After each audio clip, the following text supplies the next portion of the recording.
dalam filem tragedi Oktober tu, saya jadi suami kepada Era Fazira. One of the crew tegur. Wih, lain macam katak ni. Lepas maghrib, the whole production dalam 30 orang, artis, kru, semua director, satu badan kita orang naik bintik. Saya pergi Kelantan selalu, ada lagi hotel ya. Tak nak aku duduk lah. Buka cerita, jom kita dengar apa ceritanya. Gelak menangis sama-sama. Buka cerita, kita bersama. Assalamualaikum warahmatullahi taala wabarakatuh. Hello everybody. Kita jumpa lagi di podcast Buka Cerita. Anda bersama saya seperti biasalah Hisham Saleh aka HS, dan di awal ini saya nak ucapkan terima kasih banyak-banyak kepada awak semua. Dah ada yang mula like, subscribe dan juga share podcast ini kepada ramai orang. Terima kasih banyak-banyak. Itu tandanya podcast ini berjaya. Walaupun masih lagi baby podcast. Dan saya percaya dengan sokongan, support daripada awak semua, benda ini akan membuatkan saya dan tim saya akan menjadi lebih kuat. Kita nak kembangkan lagi, nak growkan lagi podcast Buka Cerita ni, dan kita akan bawakan kepada anda tetamu-tetamu yang best-best untuk kita kongsikan kepada awak semua. Okey, itu cerita awal. Hari ini sangat special. Akhirnya setelah saya menghubungi beliau dengan sekian lamanya, dan saya berjaya mendapatkan beliau, sebabnya individu yang saya nak bawakan kepada awak semua ni seorang yang sangat busy. Kehidupannya sebagai seorang pelakon, kehidupannya sebagai seorang pengarah, penerbit, penyanyi, cita-cita sahaja. Dia cita-cita sahaja. Okey, pengacara pun tak lagi. Dan saya rasa kalau individu ni dia jalan dekat mana-mana mall apa semua kan, hidupnya akan jadi kurang tenteram. Sebabnya ramai yang akan tahan. Stop. Kenapa? Nak ambil gambar. Stop. Apa cerita? Stop. Apa syuting terbaru? Tapi yang bestnya brother kita ni, dia tetap layan. Alhamdulillah. Dan sebab itulah saya bawakan kepada anda semua, kita nak tahu sedikitlah tentang pengalaman seni beliau sebagai seorang pelakon, penerbit, pengarah, dan dengan cerita ada baby terbaru ni, nanti kita akan bongkarkan. Kita buka cerita. Kita bersama dengan Rizman Huzaimi. Assalamualaikum sir. Waalaikumsalam. Sir. Sihat Sihat. Saya bila abang kata boleh, saya fikir 2-3 kali, betul ke jawapan tu? Sebab saya tahu abang busy. Itulah, tapi tu dalam busy tu pasal ini podcast ni, rasa ni podcast je lah. Kita kena support kan. Kita punya brother. Alhamdulillah. So saya datang juga. Memang betul. Kalau ikut memang tengah busy sekarang ni. Sangat busy. Sangat-sangat. Untuk saya ada untuk bisnes saya dan semua bisnes lah. Jadi bisnesnya ada pecahan. Nanti kita boleh sembang lagi pecahan bisnes saya tu yang buat sibuk. Okey. Apa pun terima kasih banyak-banyak tau sebab sudi datang untuk kita join the podcast Buka Cerita ni. Podcast Buka Cerita ni klisenya adalah kita nak tahu siapa Rizman Huzaimi, dan juga kenapa nama ada Abang Don jauh sangat beza tu. Okey, dan juga dalam masa sama kita nak tanya pada abang tentang perjalanan seni lah, cerita-cerita menarik, cerita-cerita misteri kalau ada kan, mesti ada kan, dan juga pelbagai lagi lah. Okey, we start with the brother names Rizman Huzaimi, tapi lebih dikenali sebagai Abang Don. Mana datang Abang Don? Okey, Abang Don ni sebenarnya saya rasa sekarang ni 2006. Dia daripada tahun 2018. Okey, sebab Don ni satu nama, kita tahu kan Don ni macam leader. Kalau kat Itali tu mafia. Okey. Tapi saya bukan mafia lah. Tapi saya leader. Kenapa? Sebab apa benda yang saya buat selalunya saya jadi leader. Saya berkayuh bersikap, saya main paintball, main pickleball, apa saja sport-sport yang saya main. Saya pergi hiking. So bila ada group, mesti saya jadi leader. Memang dah ada chop. Dah jadi chop leader. So satu hari tu kawan tu panggil dia, you ni brother Don. Dia start panggil. So 2-3 orang panggil. Itu masa kita cyclist lah. Okay. So bermula dari situ, diorang panggil. So jadi diorang selalu datang. Saya ada kafe. So datang kafe, diorang panggil chef Don. Saya tak suka saya pakai nama chef kat depan tu. Okay. Walaupun memang saya boleh masak. Sangat. Saya memang hobi saya masak, dan dekat kedai pun saya masak. Jadi saya cakap tak payahlah, daripada instead panggil chef, panggil abang. So diorang panggil Abang Don. So melekat benda tu. Dan sehingga kini terutama dalam media sosial. Yes. Saya live dalam media sosial, diorang panggil saya Abang Don. Yes. Tapi kalau orang tahu dalam filem memang Rizman Ghuzaimi lah. Itu my stage name lah. Okay. Tadi abang dah petik awal dah ni. Cycling, pickleball, hiking. Seorang yang berusia, boleh sebut umur tak? Boleh. Tak, sebab ada kadang-kadang orang sensitif bang. Tak ada umur. Nak saya sebut ke abang sebut? Tak apa, boleh je. Sebut je. Abang Rizman kita 56 tahun weh. 56 weh. Saya 56 macam mana ni? Tu 56 tu umur. Ya. Dia umur dengan jiwa lain. But, jiwa dia lain. Tapi sebab you are so active tau bang. Kalau saya sendiri pun, Syam, kau ada aktiviti sukan tak? Lambat lagi. Tapi abang setiap kali kalau kita tanya kan, okay, hujung minggu ni pickleball, dulu hiking, semua kan. Semua aktiviti Gen Z lah katanya kan. Tapi sebab memang Gen Z pun sekarang ni. Yes. Nampak start Gen Z tapi 5 series punya Gen Z. That's good man, that's good. Okay. Kalau korang nak tahu juga, sebenarnya Abang Don ni very aktif dekat media sosial tau. Dia, I can say every day dia akan live. Dia masak weh. Memang minat masak ke memang asalnya memang suka masak ataupun ada sebab kenapa perlu masak? Okay, dia macam ni. Masak ni dulu tahu masak air je. Okay, masak air, goreng telur boleh. Okay. So benda ni terjadi bila tahun 2011. Saya ada kafe. Tapi kita ada kafe. So saya jadi bos, duduk dekat kaunter untuk ambil apa orang kata, order je. Ambil order, bukan ambil order pun. Kita kira orang nak bayar makan apa tadi. Cashier lah, cashier. Ya. Dan satu hari tu semua tukang masak, chef di kitchen saya tak datang. Diorang mogok. Jadi mogok. Jadi daripada situ saya dapat tahu yang macam sebenarnya dalam perniagaan ni kalau you tak tahu benda tu susah. Jadi betul. Untuk jadi orang kata toke restoran, you kena tahu masak, tahu buat air. Okay. You nak jadi buka salon, you kena tahu gunting rambut. Exactly. Okay. So jadi lepas tu saya mula belajar. Tapi saya belajar bukanlah pergi ambil culinary school ke, tak ada. Saya belajar by heart. Saya tengok YouTube, saya tengok orang masak, saya tengok je. Sebab saya seorang pelakon. Saya boleh melakonkan watak tukang masak. Sampai tahap tu. Ya, pernah kan saya dalam baik punya cilok saya masak asam pedas kuda. Yes. Jadi, okay, yang tu betul ke tak betul tu?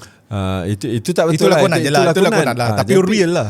Jadi dengan ilmu lakonan tu kita boleh apply. Jadi macam kita bila nak berlakon satu watak tu, kita akan tiru. So saya tengok tukang masak saya, bila dah tukang masak yang buat hal tu dah berhenti, tukang masak baru buat, saya perhati, saya tengok. Jadi malam tutup kedai, orang semua dah balik, saya seorang-seorang. Tak jadi. Tapi besok jadi sikit, tak apa-apa sedap. Seorang-seorang bang? Seorang-seorang. Saya belajar macam tu. Itulah saya punya kelas. Macam drama cerita dia. Which is betul lah, ada satu quotes macam saya kan. Saya ada pegang satu quotes dalam bisnes saya kata keterpaksaan kita itu lama-lama dia akan jadi satu tabiat dan tabiat itu akan membuahkan hasil. Betul. Which is kita terpaksa membuat benda yang mungkin kita tak tahu, kita tak suka dan akhirnya benda tu jadi. Dan satu lagi kalau sebut pasal masakan abang ni kan, dia masak bukan portion kecil-kecil tau. Dia macam dia kalau tengok siapa biasa tengok live dia kan, dia punya kuali tu mak Datuk dengan kitchennya beria-ia macam dekat ni. Tapi memang bersungguh-sungguh ni. Saya boleh masak sakat orang cakap saya buat kenduri kat rumah. 300 pack saya masak sendiri seorang. Itu pengalaman saya. Jadi saya rasa tak ada mustahilnya. Tapi benda tu dah jadi selalu dan saya bila tak masak tak best pula. Tapi abang makan sikit. Itulah. Sebab masa masak dah ambil dah. Aura tu dah ambil. Saya bila dah siap tu rasa macam kenyang, tak boleh nak makan. Dan abang memang sangat menjaga portion makanan sebab tu saya rasa itu klisenya adalah tips dan petua awet muda lah. Kan? You sangat menjaga macam ambil, dia tahu kalori ni, protein apa semua. Macam saya untuk setakat ini kadang-kadang itu sekali dalam 1000 lah. Cuma abang? Okay, sebab apa? Jaga portion ni boleh je nak makan banyak, tapi kita jaga, terutama saya bukan portion, jaga kalori tu. Kalori intake. Jadi sebab dia akan jadi mengubah betul rupa bentuk badan saya tu, akan menyusahkan saya untuk saya berlakon ni. Nasib baik saya bukan pelakon. Jadi saya berat, bukan saya pelakon. Jadi saya pula memang aktif. Yes, Seminggu yes. 3-4 kali dalam sports ni memang ada je. Kesibukan macam mana mesti ada waktu untuk sports, untuk bersukan. Jadi kalau bersukan, bila kalori tinggi tu kita naik fat, dia jadi berat dan semua, tak seronok lah. Wow. Satu starter yang best lah untuk podcast kita hari ni. Kita kenal Susut Tubuh ni bukan sekadar seorang pelakon, pengarah, penerbit, dan juga sekarang ni seorang yang sangat partikular bab kesihatan lah kan. Okay. So kita cerita masuk terus lah bab lakon dan semua kan. Saya first time saya tengok abang dekat Baik Punya Cilok, pakai cermata, muka ganas, saya pegang lagi jari apa semua kan, dengan dia punya pisau semua kan.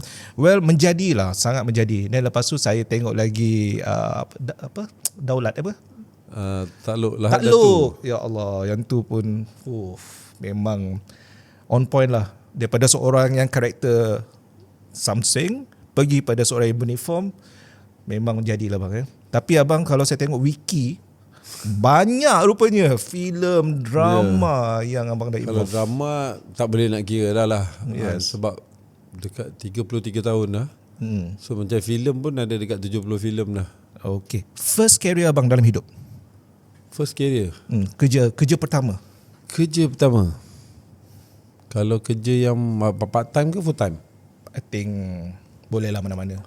Okay, yang kata part time, masa saya tunggu result SPM, Okay. saya pernah kerja jadi waiter, semua tu pernah. Okay. Banyak kerja, saya suka buat satu benda yang baru. Okay.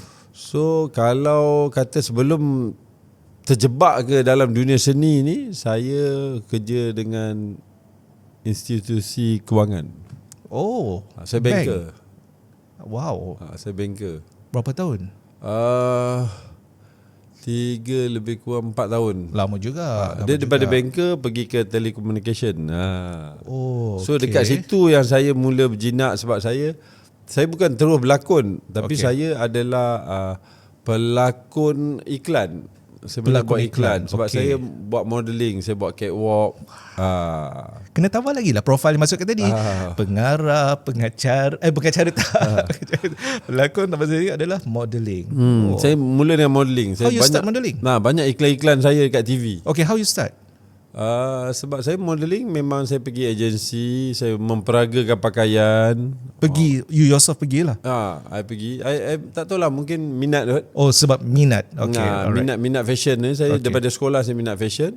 So saya pergi. So masa itulah saya habis sekolah tu, tunggu result tu pun saya dah mula buat dah catwalk. Dekat shopping mall, memperagakan baju. Okay. Lepas tu bila saya dah kerja tu, saya banyak buat iklan. So banyak iklan-iklan keluar di TV. Betul. Zaman tu. Jadi masa keluar iklan tu lah, saya dipinang oleh producer. Ingat lagi siapa? Producer yang pinang saya? Mesti saya ingat. Siapa? Kalau sekarang siapa yang tak kenal Datuk Yusof Aslam. Wow. Untuk filem Tragedi Oktober. Terus filem? Ya. Tragedi Oktober tu? Ya. Wow. Maksudnya ini bukan sebarangan ni kalau Datuk Yusof terus bawa masuk ke Dia filem. masuk. Masa tu saya dapat call, ada seorang telefon lah, dia makeup artist, dia call saya. Dia kata, boleh jumpa tak datang office? Masa tu dia kata, Yusof Aslam nak jumpa. Wow. Saya pergi lah. Saya pergi office, Yusof Aslam cakap, saya nak buat filem baru. Si ada tu nasi Filem tu. baru saya, filem yang akan box office. So saya cakap, teruja saya. Dan saya dalam filem Tragedi Oktober tu, saya jadi suami kepada Era Fazira yang memang tengah hot. Ya. Dia tengah hot dengan Semilu, dengan Awi semua. Yes. Gila weh. Memang teruja, memang Tak tidur lah. memang hari-hari lah dah baca. Tapi saya sikit je cerita tu. Sebab tu mati kena impap besi. Tapi iyalah means untuk Datuk Yusof Datuk Yusof dan gandingan yang memang power. Number one punya heroin masa tu. Yes. So peluang saya lah. Okay. Jadi daripada situlah saya bermula, dan terus saya pun dah kata saya nak full time lah. Jadi tahun 1995 saya mula full time. Full time maksudnya berhenti daripada bidang kerja lah. Bidang kerja tu. Serius? Tak rasa menyesal? Saya masa tu nekat dah. Okay. Saya nekat. Tapi sebenarnya parents saya, terutama bapa saya, memang tak setuju lah. Yelah, dah kerja tetap, gaji Kerja lembat. tetap kan, dah memang kita kerja dah bagus. Ya. So dah tak nampak dalam bidang seni ni. Tapi saya nekat, saya teruskan lah. Okay. Then how's the journey start? Abang lepas filem tu tadi, and then lepas tu pergi pada semua casting lah. Tak, dia daripada situ je saya duduk rasa 2-3 tahun lah. Saya habis filem tu, drama pula Dipanggil. saya sambung dengan Ustaz Aslam. Drama ni sampai tahun 1997 saya dipanggil satu drama. Saya rasa drama tu drama yang memang kat Malaysia ni lah, orang-orang yang mungkin ni yang bayi-bayi, yang Gen Z sekarang mungkin tak tahulah. Okay. Tapi Let drama me try. tu okay. Rasa you drama apa? Kalau dengan umur you tahu tak drama yang memang hot, orang sanggup balik Oh ya. balik kerja ni nak tengok drama tu. Pukul 6 petang. Pukul 6 petang tu kan? Orang berebut. Kalau dulu saya suka ni bang, saya suka cerita yang Abang Ahmad Idham tu. Yang datang dah taiko bang. Saya ingat tu. Tahu cerita apa? Sebab saya sebenarnya saya cakap total. Cerita tu sampai sekarang dan orang ingat Cinderella. Okay, ya. Yang sampai sekarang ni Cinderella tu dia dua lah. Cinderella tu dia ada dua hero dalam tu lah, Ahmad Idham dan saya, Rizman Ghuzaimi. Okay. Dan daripada situlah dia melonjakkan nama saya ni. Yes. Sampai hari ni. Jadi orang ingat, walaupun banyak drama saya lah. Drama saya dah beribu. Tapi betul. orang ingat Cinderella. Ya. Sama juga macam filem. Filem banyak filem-filem saya, tetapi orang yang paling ingat Baik Punya Cilok lah. Sebab saya dengan parang, dengan spek mata bulat lah. Cuma mata betul lah. Betul. Memang high index. Tak pening. Pening. Tapi kita behind the scene orang bukan nampak kan. Apa pun dia soalan saya kalau tak pening kan. Oh kan. Jadi daripada situlah perjalanan saya tu orang cakap mula naik dan alhamdulillah kekal relevan lah sampai hari ni kan. Saya rasa salah satu yang kekal relevannya bukan sekadar abang punya performance dekat TV ataupun wayang, tapi attitude abang juga dekat. Sebab saya macam saya cakap tadi awal-awal kan, kalau abang dekat luar, macam saya selalu kena abang kadang-kadang kat luar kan, kalau ada peminat yang datang nak gambar, tak pernah tolak, tak pernah sombong. Kadang-kadang abang borak lagi dengan diorang. you layan diorang best. Okey, sebenarnya bagi saya sebagai seorang artis, seorang selebriti, saya kata itu pekerjaan saya. Jadi saya tak ada perasaan yang macam saya rasa sama je. Macam saya kerja bank ke, saya jadi anggota Dia adalah uniform ke, pekerjaan. sama lah, itu pekerjaan. Ya. Tapi saya jumpa orang, saya tegur lah kenapa saya nak ada rasa nak sombong. Sebab ada yang macam tu. Sebab saya selalu cakap, saya tak tahu nak macam mana nak sombong. Sebab kalau sombong tu ting masuk duit dalam poket, mungkin saya sombong Tapi lah. salah juga kadang-kadang jadi masalah juga bang. Kadang bila kita ni, saya taklah semacam abang. Tapi kadang-kadang bila kita tak senyum, bila orang notice kita tak senyum, saya pernah bang dulu. Tak adalah popular mana pun. Saya Orang tak cakap senyum, kita lepas sombong. tu dia upload dekat satu media sosial, dia kata jumpa Hisham dekat Terengganu. Tapi dia tak senyum, sombong gila. Hisham cakap dah. Jadi sebab tu macam abang ni, sebab abang banyak pahala, sebab senyum je selalu. Senyum je. Penat tu, Kan? penat Orang cakap kan. Tapi dia betul, sebab abang sendiri pernah jumpa pelakon-pelakon veteran. Sebab abang sempat lah dengan masa zaman-zaman Jin Samsudin. Banyaklah pelakon-pelakon lama. Legend. Dia legend yang zaman-zaman P. Ramlee tu abang sempat jumpa. So bila jumpa diorang ni dekat luar sentiasa senyum. Betul. Mustafa Ma'ruf Betul. itu legend gila. Kita kecil kita tengok yang cerita P. Ramlee tu dia berlakon. Tapi abang dapat berlakon dia jadi ayah dalam drama tu. Tapi dia dekat luar, dia keluar kereta je, dia parking kereta, kita tu dekat shop lot. Dia keluar pada kereta tu, dia kunci kereta dia move je, dia start senyum. Saya tengok, tak ada pun orang nampak dia tengok orang. Tapi dia jalan dah dengan senyuman. So dia memberi senyuman kepada semua. Jadi orang senang. Betul. Jadi mungkinlah itu pun saya dah jadi kebiasaan lah tu. Ini jadi satu tips jugalah, sebab saya pun kadang-kadang bila waktu zaman saya di Selamat Pagi Malaysia dulu kan, saya kan ramai saya interview artis-artis. Kalau artis legend ni, artis yang memang dah istilahnya legend tu lah, yang top popular lama.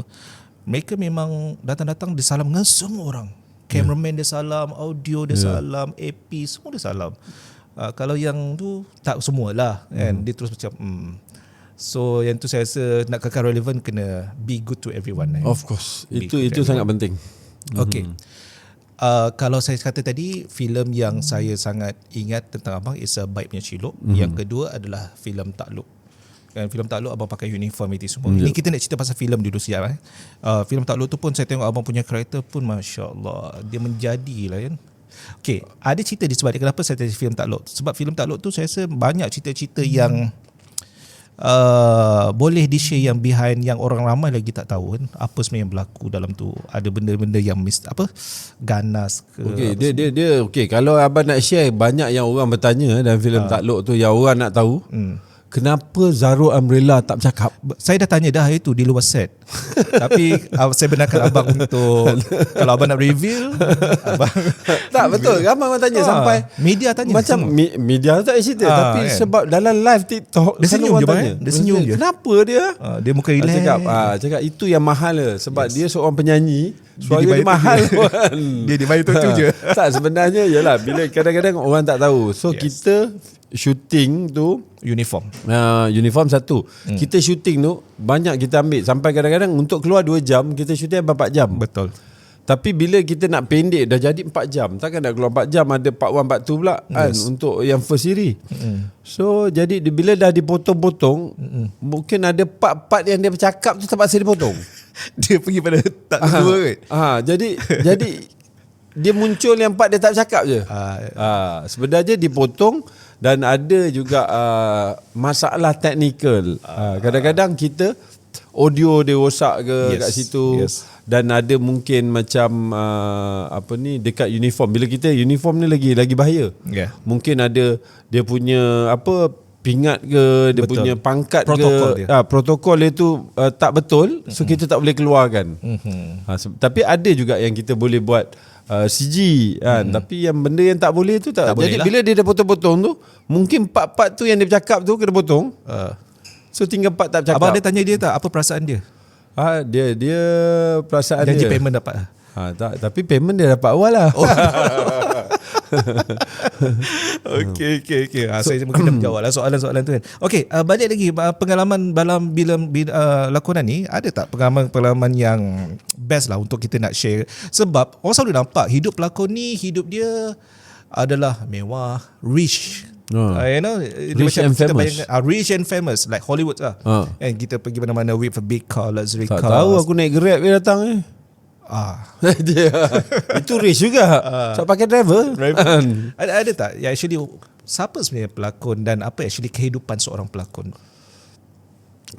Tak tahulah, bagi saya, kalau saya sendiri nak katakan kehidupan seorang pelakon tu, saya biasa je.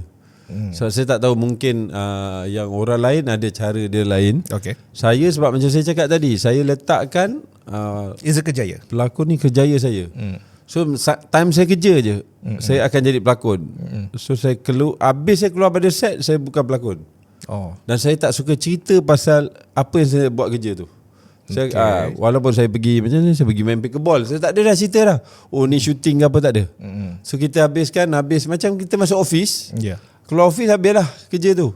So saya tak suka macam tu. Jadi saya rasa macam perception, tanggapan masyarakat selalu macam wah, kira macam pelakon ni mungkin kaya dia rich ni, takkan abang tak boleh kan. Ni kaya, duit banyak. Yalah, siapa yang tak nak kaya? Tetapi kita kena ingat dia sama juga, dia makan gaji juga. Ada kerja, ada gaji. Kerja, ada gaji. Kalau tak kerja, tak ada gaji. Kalau tak simpan, lagi naya. Itu jadi benda macam tu. So kadang kalau kita tengok tu, mungkin yang lebih stable lagi adalah dia ada bisnes. Dia ada bisnes tu, mungkin insyaAllah. Kalau tak ada tu payah. Okay, abang dah petik bisnes. Sebab tu saya kata tadi, kadang-kadang bila lihat career seorang pelakon ataupun artis ni is rich and famous. Kalau dia tak manage dia punya finance, dia memang habis. Kalau dia tak terus segera untuk buat something like a business. Apa bisnes abang buat? Kalau boleh share? Boleh share? Boleh. Okay, jom. Apa yang masuk duit semua menjual. Betul. I know you. Apa tak jual orang je? I know you have like coffees, ada cafe. Saya on the business F&B. Okay. Lebih kepada F&B lah sebenarnya, kebanyakan F&B, dan baru ni saya mencuburi bidang perniagaan fashion pula. Okay. Fashion. Saya akan keluar. Sebenarnya dah keluar tapi belum launching. Saya punya streetwear. Streetwear. Streetwear. Saya ada baju Melayu insya-Allah. Saya ada baju-baju sport. Wow. So banyak saya meluaskan empire saya lagi. Why fashion? Why fashion? Why fashion? Sebab saya minat fashion. Ya, Sebenarnya saya cakap kalau saya nak reverse balik belakang, Okay. masa saya habis dulu, Yang je model tu semua. sebelum jadi model Sebelum tu jadi semua, model. masa zaman saya sekolah, saya form 5 tu, tahu tak apa sebenarnya yang saya nak pergi?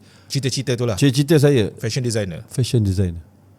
Daripada zaman saya sekolah, saya memang suka fashion. Any influence? Ada dipengaruhi oleh apa-apa ke? Sebab tengok TV ke majalah ke? Dia masa tu majalah and TV lah. Tetapi saya minat dan saya berani memperagakan pakaian-pakaian Yes, lah. yes. Saya berani keluar pakai seluar warna merah. Kawan semua tengok, kau biar betul. Seluar warna merah.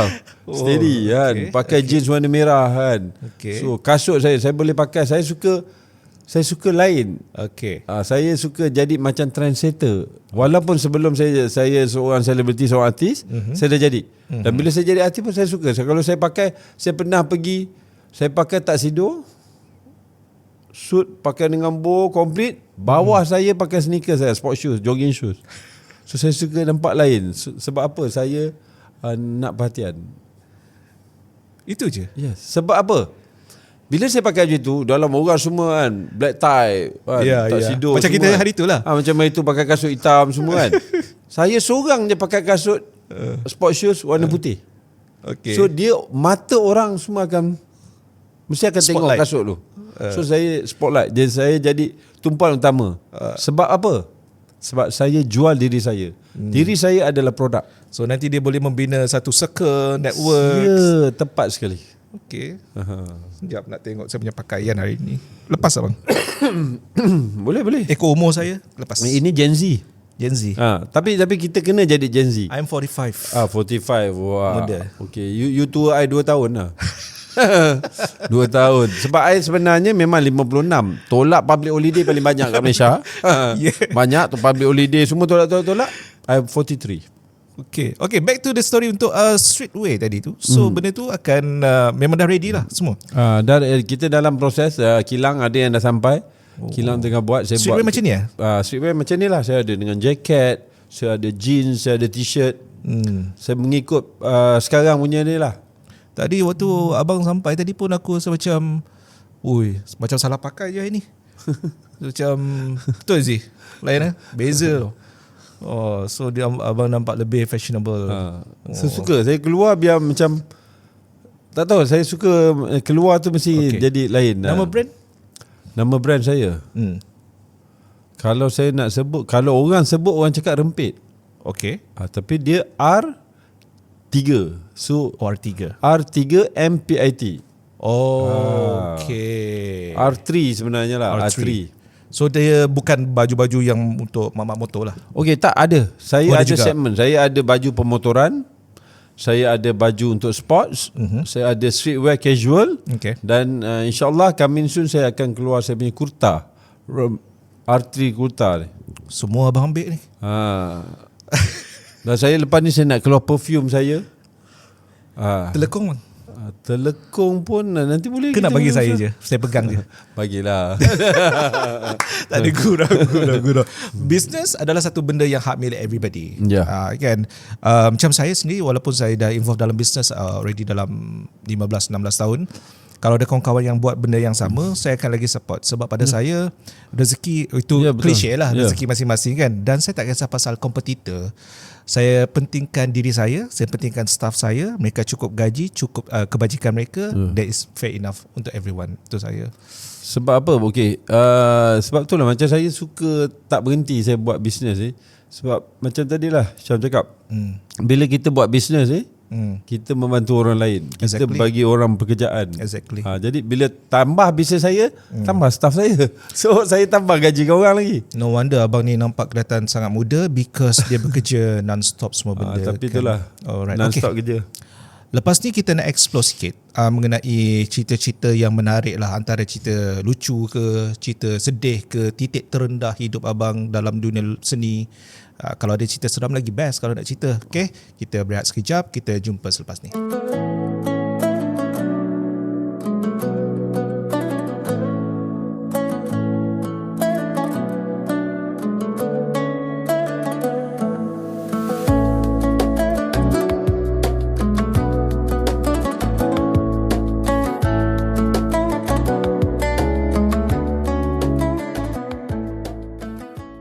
Baik, kita kembali lagi bersama dengan kami podcast kita Buka Cerita, dan 30 minit yang lebih awal tadi lebih kurang kita dah cerita dengan Abang Rizman tentang dia punya career wise, dia punya apa yang dia lakukan selain daripada menjadi seorang pelakon, dan kita pergi pada fasa dia punya skema fasa kedua. Tak Fasa best abang. kedua. Kita pergi pada segmen kedua. Segmen. Kenapa bang? 16 tahun bang. Dia dah terbiasa. 16 tahun dia jadi lain sikit. Okay, untuk 30 minit yang akhir ni, kita nak explore tentang cerita-cerita yang best. Sebab ini yang ramai orang nak tahu sebenarnya. Ramai orang kat luar dia nak tahu sangat waktu syuting tu ada tak pernah yang berlaku benda-benda yang lucu, yang sedih, yang menyakitkan hati semua. Maybe we can start with benda-benda yang best dulu. Benda yang best lucu. Benda yang best of course dengan kawan-kawan lah kan. Yang lucu tu selalu lucu, tak pernah nak ingat kan. Sebab dia habis sedih kan, tu sedih kan. Dia sedih ke. Sedih pun ada jugalah. Sedih pun tak berapa. Dia selalunya macam abang ni lebih kepada seram. Sebab abang banyak filem horror, banyak filem seram. Oh ya. Bermula daripada Congkak, Okay, Santau. Okay. Yang terbaru apa tu? Yang terbaru ni Polong. Ni ada coming soon lagi ada. Ni abang baru habis Pemenggal Tunggal. Okay, before we go far, abang tak takut hantu ke? Hantu takut dengan abang kot. Tak, serius abang okay. Tak tahu sebab tak tahulah. Biasa je lah. Biasa je. So kalau saya tiba-tiba lah abang lah offer, kan abang producer. Kalau abang buat filem hantu kan, dia kata Syam, aku nak engkau jadi pegang satu watak untuk filem cerita hantu. Saya 100% saya tolak bang. Tapi 100%. Betul ada juga yang tolak pasal yalah bila cerita cerita seram ni selalu dia memang seram dan mesti ada. Okay, kita cut pasal yang cerita yang lucu, sedih betul lah juga kan. Kadang-kadang benda-benda yang ni kita tak ada nak ingat sangat. Cerita yang seram ni kita ingat. Okay, jom kita mula with one story. Okay, yang selalunya orang nak tahu sebab orang tahu yang cerita yang box office dulu, cerita Congkak tu. Ya, betul. Okay, Congkak tu memang kita syuting kat Perlis dan tempat tu memang Tempat dia? Orang kata keras lah. Okay. Memang keras pun tempat tu. So kita syuting kat situ. So sepanjang syuting tu tak ada apa sangat berlaku. Tapi ada satu hari tu kita tengah shoot, dia macam tengah syuting dengan kru ni semua. Tapi kita border Perlis tu kita dah dekat dengan Thailand lah. Seberang tu Thailand lah. Okay. Rumah tu ada hutan sikit, belakang tu Thailand. Okay. So masa tengah tu orang tengah-tengah bercakap, tiba-tiba dah nak start shoot. Saya cakap macam mana nak shoot, saya dengar bising. Siang malam? Malam. Okay. Pagi lah, dalam pukul 2-3 pagi. 2-3. Okay. So saya dengar bunyi bising. Saya cakap tapi tengok director semua, kru semua macam okey je nak shoot.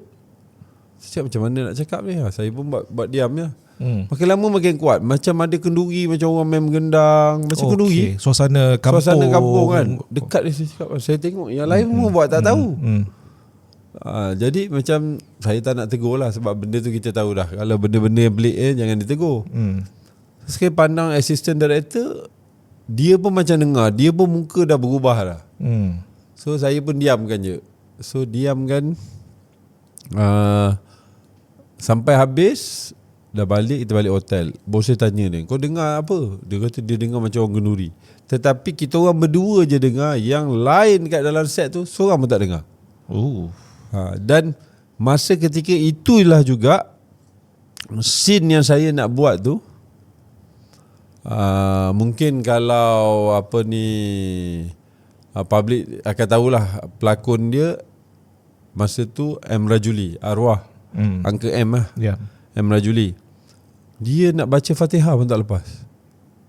Sedangkan dia memang seorang imam tu, imam masjid. Yang betul. Yang betul, tapi Fatihah tak lepas, dia sangkut. Jadi kejadian-kejadian macam tu lah. Itu yang pernah saya kena sekali. Itu dengar. Nah, itu yang dengar. Dan saya pernah syuting di Kelantan, drama. Yang itu saya tengok reception budak perempuan tu. Budak perempuan tapi keluar suara lelaki. Itu seram apa? Ini seram. Bukan suara lelaki yang macam memang suara yang menakutkan dalam bahasa Thailand. Saya duduk dekat sepadan, dekat Rantau Panjang. So masa tu kita orang puncanya kita dah habis syuting awal. Saya nak pergi makan mi celup. Ini saya ingat cerita dia. So kita tak jauh daripada hotel. Kita duduk, bukan hotel lah, motel lah. Okay. So nak jalan ke Rantau Panjang punya border tu dengan Golok tu dekat je. So kita jalan nak makan lah mi celup. Saya pun pergi dengan hati-hati skru ni sampai kat situ. Saya order, saya sakit perut. Okay. Saya pun kata tak apa, korang makan, kalau aku tak sempat datang balik, kau bungkuskan je. Saya lagi balik ke hotel. Malam, petang, siang? Itu dah nak senja lah. Okay. Saya balik. Abang nak minum boleh je. Saya balik, terus masuk toilet lah. Okay. Saya masuk toilet. Masa tu saya merokok. Sekarang ni saya tak merokok dah. Okay. Alhamdulillah. Ketika itu saya merokok. Saya pun ambil rokok saya. Saya ambil lighter. Saya nyala rokok. Saya masuklah jamban nak buang air besar.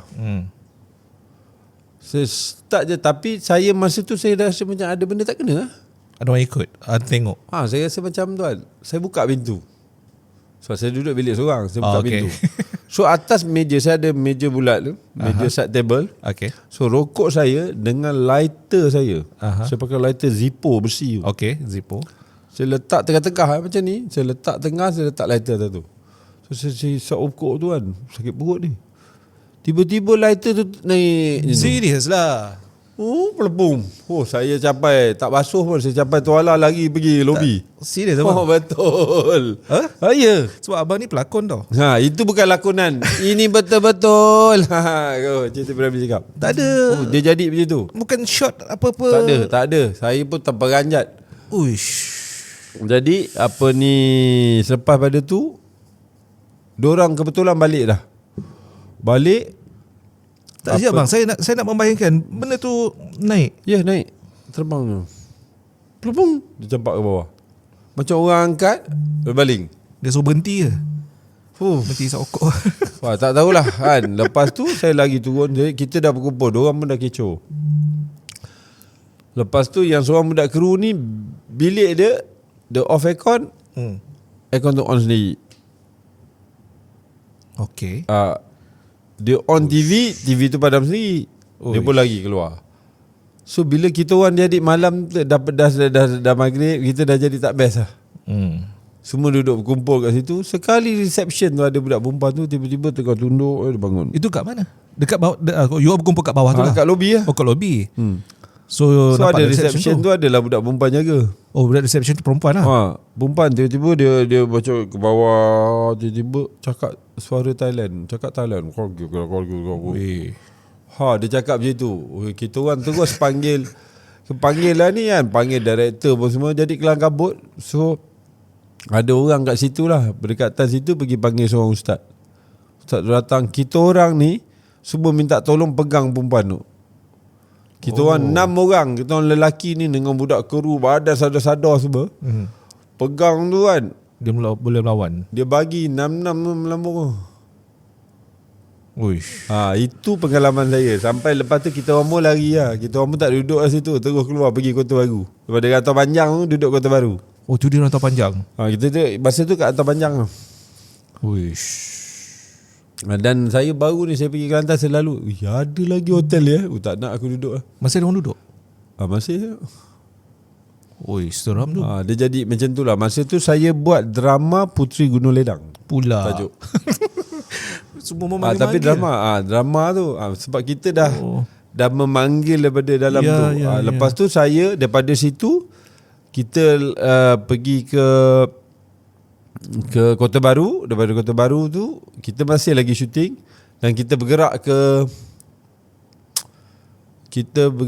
ke mana? Gunung Stong. Okay ni, Gunung Stong kat Kelantan. Okay, kita pergi dia macam resort. Yes, betul. So sampai pula Cantik tempat tu. dia ada Waterfall. air terjun bertingkat. Itu tempat pertama saya syuting sebagai sebagai cara sampai ke Malaysia. Saya pergi Saya tu. tak tahu tempat tu tempat yang keras. Sekali tengok diorang pun duduk lah. Kita tak ada syuting lagi sampai petang tu. Ya. Dalam air tu ada seekor katak Okey. yang besar pinggan kot. Okey. Dan rupa dia berpolka dot, berbintik-bintik. So budak one of the crew tegur. Wih, lain macam katak ni. Lepas maghrib, the whole production dalam 30 orang, artis, kru, semua director, satu badan kita orang naik bintik. Kita tak boleh syuting 2 hari.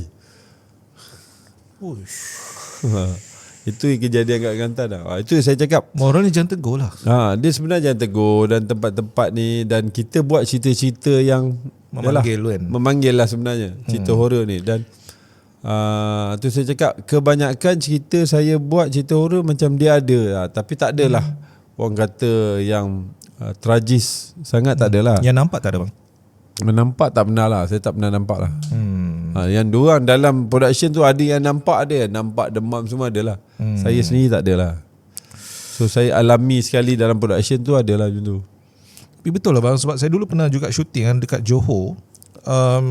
Saya tak nak sebut nama hotel tu lah, tapi big hotel juga. Tengah malam dia berlari-lari kat luar, dia susun meja, susun kerusi. Ya Allah wabak. Esok pagi nak bangun awal ni nak syuting. Waktu tu syuting untuk Selamat Pagi Malaysia kan. Seram shoot kalau macam tu. Tapi ini kan pula tengok lighter terbang. Itu pengalaman lah. Memang saya ingat lagi lah.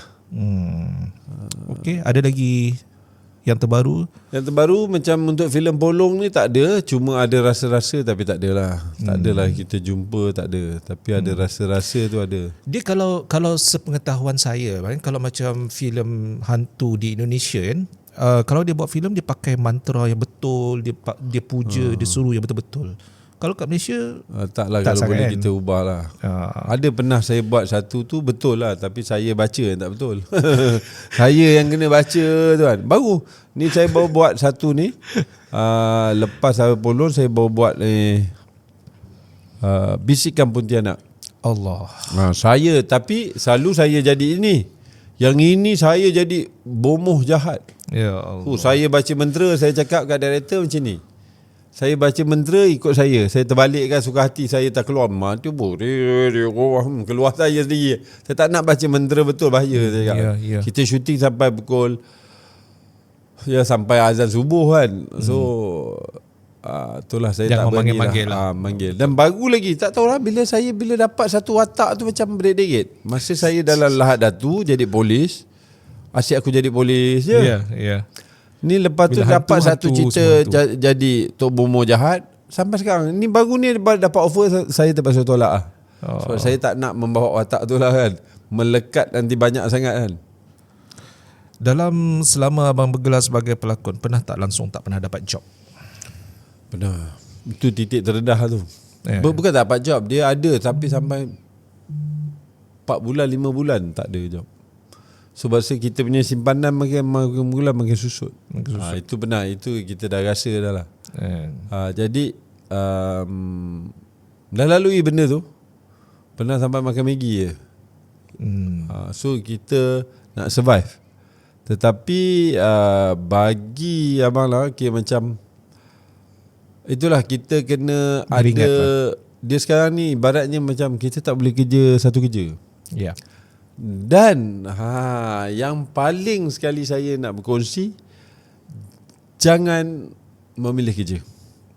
Okay.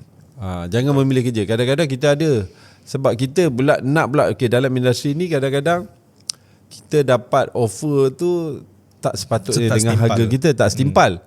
Tetapi kena agak-agak lah. Kalau dah melampau sangat tu, macam sekarang ni banyak juga kes-kes yang melampau sangat, dia orang take advantage. Tetapi selalu yang kata lebih kurang kita ambil. Mungkin rezeki Allah Ta'ala nak bagi dah banyak tu. Tetapi kena ibaratnya jangan satu kerja. Sebab macam abang sendiri cakap, abang tak pernah malu asalkan kerja tu halal. Berniaga jual nasi lemak tepi jalan Pasang Payung pun abang dah pernah. Betul. Dah bergelar artis Join food festival. Itu biasa. Rutin. Tapi yang paling ni sekarang, abang adalah salah seorang Lala Move rider. Serius Until lah. now ada apps, so kalau boring kau on je, ada job masuk, ambil je sarung helmet pergi Habis tu hantar. yang terima pasal pakai tutup muka. Tapi ada satu kali Kata saya hantar ke Kelana Jaya, Kota Damansara. Saya hantar. Saya dah hantar, saya bagi. Perempuan yang turun kondo saya hantar, saya bagi. Saya nak masuk, saya terima kasih kak. Sekali di jalan. Abang Don. Tak, dia cakap macam kenal lah suara ni. Kenal. Yelah saya kenal lah suara ni Abang Rizman. Wih, terror. Dia kenal suara saya. Demi Allah saya cakap. Saya pun macam teruja saya.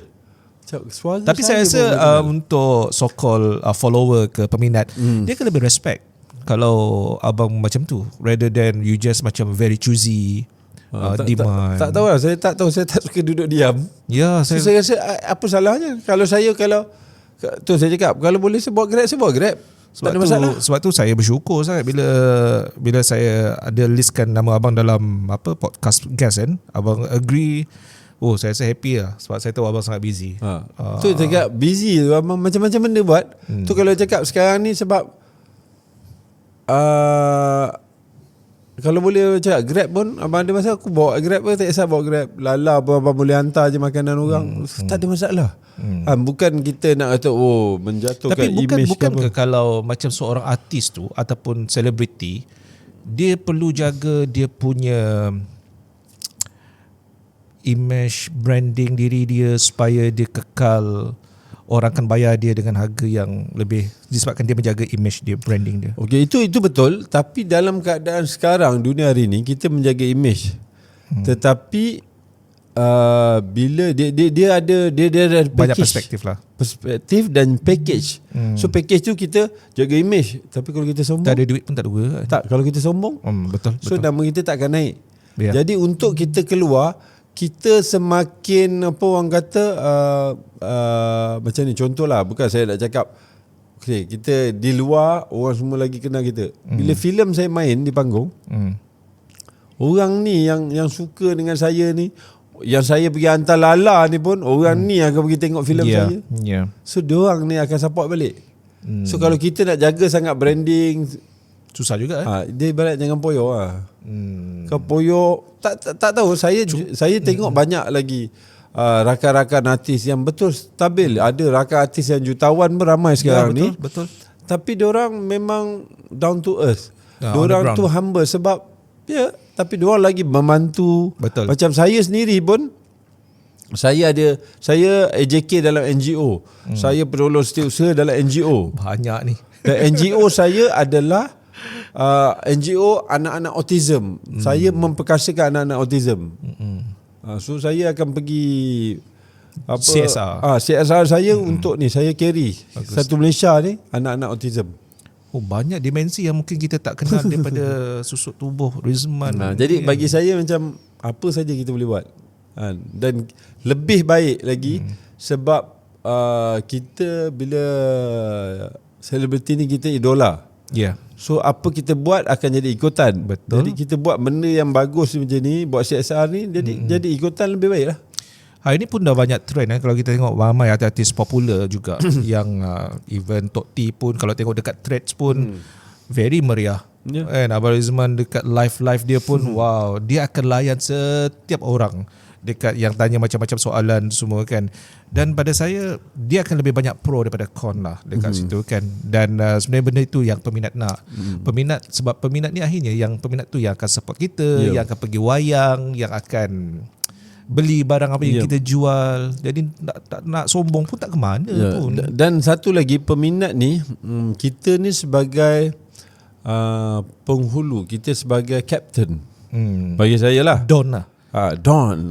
Jadi bila kita captain ni, mungkin pernah abang pernah alami lah, macam mak bapak dia nasihat dia tak nak dengar. Ya. Tapi faham. abang nasihat dia nak dengar. Dia dengar. Yes. So abang kena jadi penasihat. Nasihatkan. Banyak kerja bang. Kerja-kerja untuk masyarakat. Tapi benda tu itu yang best saya juga. Tapi betul lah, saya pun pernah melalui situasi tu kan. Kadang-kadang orang lain saya ialah kata, "Syam, cuba kau tolong nasihat anakku." Dengar pula. Kan? So kita gunakan untuk yang kebaikan. Untuk kebaikan lah. Betul-betul. So sisi yang banyak benda yang kita tahu sebagai di bawah nama Rizman tu, bukan sekadar seorang pelakon, tapi buat macam-macam kerja. Betul, macam-macam kerja. Saya sangat salut dekat situ bang. Dan yang terbaru pun abang akan sangat busy dengan satu benda yang lagi besar. Betul. Tak, topi mana topi tadi? Tak ada topi. Alamak, ada topi tadi. Zizi ambil topi tadi, ada topi kat belakang tu. Ada dekat bag tu. Dekat bag tu kan. Sebab topi ni tadi saya terus tanya kepada abang tadi, ni topi apa bang? Kan. Lepas tu dia kata, ini merupakan bla bla bla bla. Ini projek pertama sebagai tu ataupun saya tak nak sebut lagi. Ini projek pertama atau apa? Ini projek sebagai producer. Sebagai producer filem dah, drama dah biasa dah. Rempit. Ini bukan nak promo, podcast ni bukan nak promo, tapi alang-alang kan kita nak cerita pasal ni kan, sebab pada saya ada kelainan sikit lah, cerita rempit Dia bunyi jadi rempit lah. Ada R3. R3. Ini yang logo ada R3 Streetwear nanti kan. Yep. Cantik. R3. So apa ni sebenarnya itulah, ini pun nanti mungkin belum saya boleh wawarkan kebaikan yang sebenar, tetapi apa yang saya nak buat ni, apa yang saya nak buat ni adalah sebab satu je saya nak beritahu. Mungkin saya sebab nanti sebab ini saya akan buat filem. Ya. So bila filem ni keluar nanti baru lebih saya boleh cerita lebih lah. Cerita lebih. Tetapi saya cuma nak beritahu, orang nampak rempit adalah satu benda yang negatif. Yeah. Jadi adalah tugas saya untuk mempositifkan dia. Melihat daripada sisi lain. Daripada sisi lain, daripada dalam filem saya nanti. Dan saya cuma nak kekalkan dalam pemikiran masyarakat, rempit adalah budaya Malaysia. Faham. Jadi bagaimana nanti itu yang saya akan buat dalam filem saya. Sebab nak cerita sekarang. Jadi itulah. Tengok nanti. Itu projek terbaru lah. Projek terbaru yang kita akan syuting insyaAllah mulai bulan 8. Ada watak kosong sebagai motosikal. Sebagai motosikal, kita tengoklah motosikal ke helmet ke mana kan. Saya nak jadi motosikal. Sebab apa bang? Saya pernah jadi pak pacak tau sekali dulu. Bayaran saya waktu tu satu hari 20 ke 30 ringgit. Waktu dulu lah, waktu masih belajar. Waktu tu dengan ada few name lah, saya tak ingat lah nama dia, tapi muka masih ingat lagi. So dia panggil saya lah, Syam, jom, perlukan kau untuk duduk minum air, tak boleh sentuh ni, pegang ke. Tak boleh nak minum dia kan. Sebab banyak waktu tu ada dengan Kak Nadia Mustafa, saya ingat lagi tu waktu kan. Tapi cukup lah sekali dua, tak tahan bang. Serius tak tahan. Call time pagi subuh, shooting kadang-kadang petang tu malam. Weh, itu biasa. Dia sebenarnya macam abang pun, kalau nak ikut orang kata abang dah 33 tahun dalam bidang ni, tapi betul-betul berlakon rasa baru 15 tahun. Sebab yang lain menunggu. Menunggu, set lampu menunggu. Shooting sejam je. Plot twist dia duduk datang kotan pagi sampai ke malam kan. Sebenarnya kalau kira yang kita kerja ni sejam 2 jam kan. Ya betul. So yang 10 jam lagi tu sebab diorang set lampu semua. Tapi tak boleh nak komplain mah. Tak boleh lah. Okay, itu satu. Bila sebut komplain, hidup jangan komplain. Ya. Apa yang ada kita hadap je kan. Jadi komplain tu dah jadi tak berkat ni. So layan je. Dah ambil layan. Tu dulu macam saya tu, call time. Okay, kau kena datang pukul 6 6 pagi. Semangat ni. Kita tak ada make artist. Touch up sendiri lah. Mana yang ada je lah, letak je semua kan. Lepas tu, ya Allah, pukul 4, pukul 10 malam baru nak. Itu pun duduk je. Tak ada dialog pun. Pak pacak. Biasa tu. Dapatlah RM20, RM30. Tapi itulah at least pengalaman lah. Pengalaman untuk saya sebagai pelakon. Lepas tu saya dah kata tak apalah. Saya bukan seorang penyabar. Mungkin itulah tak ramai orang yang boleh. Ada kawan-kawan cakap, aku nak jadi pelakon, datang. Sekarang ni kalau saya tanya pada abang, kalau siapa-siapa yang tengok ni kan, kalau dia berminat dia jadi pelakon, dia masih lagi konsep yang sama ke? Dia kena pergi agensi-agensi? Sekarang agensi, tapi sekarang ni Casting, lebih kepada kita buat casting lah, open casting. Dia buat apa casting lah. Tapi open dekat casting. trade tu ramai je sekarang ni dah mula cari siapa nak berlakon semua. Pergi memang casting. banyak sekarang. Sekarang kita lebih kepada macam tu lah. Memang kena audition dulu sebab pelakon pun makin ramai. Dan yalah, kita nakkan yang berkualiti. Biar banyak pun kuantiti tak guna. Kan, kualiti yang betul-betul. Dan diorang rasa kadang diorang boleh berlakon, tapi bila dah duduk kat depan tu diorang Sedih. sedih tengok Sedih.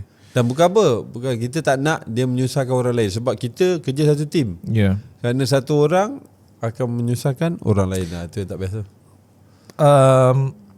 Kalau lah abang ada peluang berlakon di peringkat antarabangsa, wah ini soalan klise lah, tapi best juga saya nak tahu ni kan, di Hollywood ke even Bollywood sekalipun, is there any particular actor, actress yang abang, bestnya kalau saya dapat berlakon dengan dia? Tak ada rasa. Tu kan cakap abang tak ada. Tak ada rasa. Cuma sebab buka-buka.